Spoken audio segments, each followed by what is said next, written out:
Bonjour bien-aimés dans le Seigneur, nous espérons que nous allons tous bien. Nous commençons notre semaine avec Romains 8. Nous sommes en train de continuer notre étude sur le livre de Romains. Et ce matin, nous lisons à partir du 21e verset, et nous allons descendre jusqu'au 35. Lisons de 21 au 35. Qu'elle sera aussi affranchie de la servitude, de la corruption, pour avoir part à la liberté de la gloire des enfants de Dieu. Or, nous savons que jusqu'à ce jour, la création tout entière soupire et souffre des douleurs de l'enfantement. Et ce n'est pas seulement, mais aussi qui avons les prémices de l'esprit. Nous aussi, nous soupirons en nous-mêmes en attendant l'adoption, la rédemption de notre corps. Car c'est en espérance que nous sommes sauvés. Or, l'espérance qu'on voit n'est pas plus espérance. Ce qu'on voit, peut-on l'espérer encore? Mais si nous espérons que nous ne voyons pas, nous l'attendons avec l'espérance. De même aussi, l'Esprit nous aide dans notre faiblesse, car nous ne savons pas ce qu'il convient de demander dans nos prières.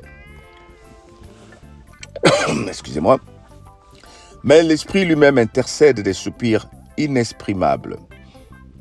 Et celui qui sonde les cœurs connaît quelle est la pensée de l'Esprit. Parce que c'est selon Dieu qu'il intercède en faveur des saints.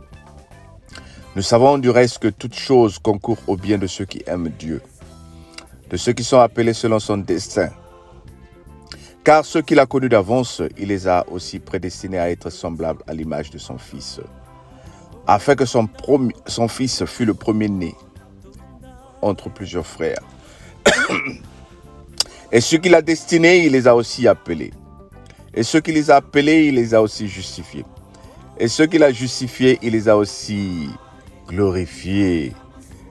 Le verset 29 à 30. Car ceux qu'il a connus d'avance, il les a aussi prédestinés à être semblables à l'image de son Fils, afin que son Fils fût le premier-né entre plusieurs frères. Je reprends le 30. Et ceux qu'il a prédestinés, il les a aussi appelés. Et ceux qu'il a appelés, il les a aussi justifiés. Et ceux qu'il a justifiés, il les a aussi glorifiés. Alors, vous vous souvenez, au départ de ce chapitre, j'avais dit que ceci est mon chapitre préféré. C'est surtout à partir de ces versets 29 et 30. Le Seigneur dit: nous avons notre foi qui conduit dans l'espérance. Et après, il est en train de nous dire que lorsque nous espérons, nous voyons. Et ce qu'on a déjà vu, on n'espère plus, mais nous croyons plutôt à autre chose. Et ce qui est intéressant dans ces passages que nous venons de lire, il dit ceux qu'il a connus d'avance. Oh, alléluia. Comme disent les mamans, c'est la partie là. Dieu t'a connu d'avance, bien-aimé. Dieu savait qui tu es et qui tu seras sur terre. Dieu connaissait, il a un plan pour toi. Ce n'est pas le plan des hommes, c'est le plan de Dieu. En tant que parents, pour ceux qui sont parents, ceux qui ont la grâce d'être parents, ou bien même en tant qu'enfants, nous avons grandi auprès de nos parents. Nous voyons que certains de nos parents, ou la majorité, ils ont un plan pour les enfants. Ceux qui sont riches se disent, quand je vais mourir, je vais donner la direction de mon entreprise à ma fille ou mon fils. Et il y a d'autres pères qui disent qu'il faut que mon fils soit docteur. Et souvent, ça crée des problèmes parce que même des hommes riches aujourd'hui qui ont laissé l'héritage aux enfants, qui ont dit: papa, je ne veux pas de ton entreprise. Je ne veux pas être comme toi. Je veux faire autre chose. Comme avec le fils prodige qui dit à son père: donne-moi de mes biens, je vais partir de la maison. Et nous comprenons tout de suite que les enfants n'aiment pas souvent ce que nous avons fait. Ce n'est pas parce que tu es un grand joueur de football que ton fils doit aussi être footballeur. Ce n'est pas parce que tu sais faire les tresses que ta fille aussi doit faire les tresses. Donc, Nous voyons que les plans, ce ne sont pas les parents qui les ont destinés. C'est Dieu qui t'a destiné, Seigneur, mon frère et ma soeur. Dieu ne t'a pas destiné à la souffrance, mais il t'a destiné à obtenir quelque chose. Il t'a destiné à aller quelque part. Voilà pourquoi il est en train de dire, ceux qu'il a connus d'avance, il les a destinés à achever quelque part. Il les a justifiés. Et ceux qu'il a justifiés, il les a aussi glorifiés. Notre cellule s'appelle la cellule de prière à la gloire de Dieu. Chaque personne qui vient prier ici doit voir la gloire de Dieu. Et nous avons la foi que chaque personne qui écoute ces messages doit voir la gloire de Dieu. La gloire de Dieu, ce n'est pas ce que toi tu penses. La gloire de Dieu, c'est ce que lui, il veut pour toi, bien-aimé. Le Seigneur a un plan particulier pour toi. Je viens parler à une sœur, je viens parler à un frère pour te dire. Ce n'est pas ce que les gens sont en train de penser ou sont en train de dire. Mais il y a une gloire de Dieu qui se cache derrière ton histoire. C'est à toi maintenant de commencer à réfléchir, à méditer, à te rapprocher de l'Éternel pour qu'il commence à t'amener vers le plan qu'il a prévu pour toi. Si tu te cartes du plan que le Seigneur a prévu pour toi, tu risques de rencontrer autre chose. Voilà pourquoi cette parole est en train de nous bénir, pour nous dire, revenons dans la gloire de l'Éternel. Dieu a un plan pour toi. Il a des bons plans pour toi. Il n'a que des projets de bonheur. Oh, dis avec moi, Seigneur, il est l'heure que tu me révèles quel est le plan. Il y a longtemps que tu as essayé de faire autre chose. Il y a longtemps que tu as essayé de faire quelque chose et ça n'a pas marché. Je viens te rappeler ce soir, Dieu a un autre plan pour toi. Et ce plan-là, ce n'est qu'un plan de bonheur. Toi, tu peux être heureux ou heureuse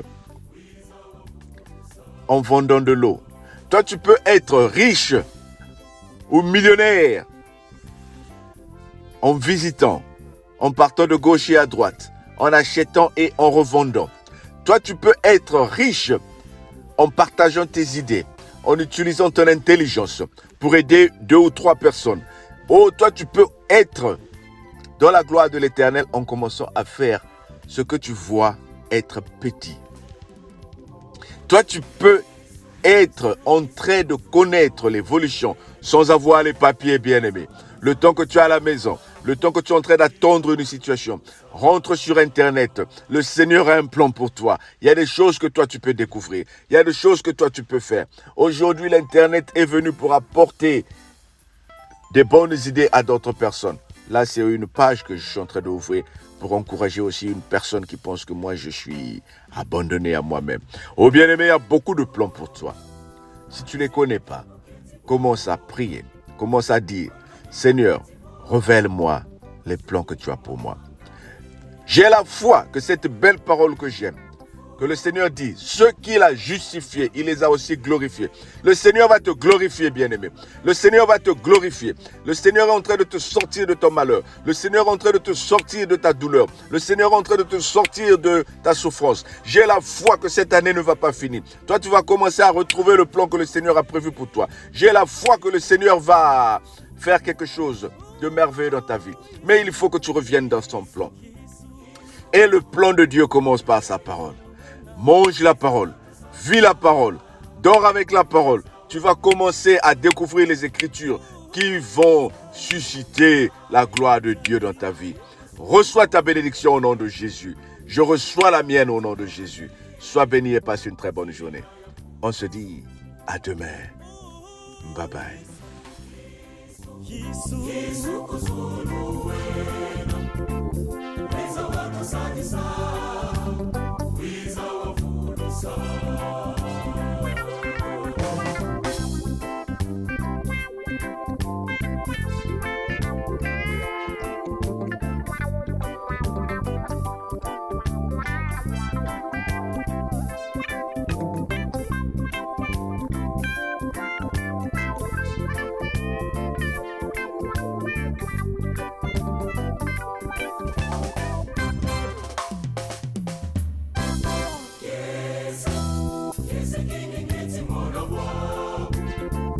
Yesu fundi wa unene, wetu kumbomanga.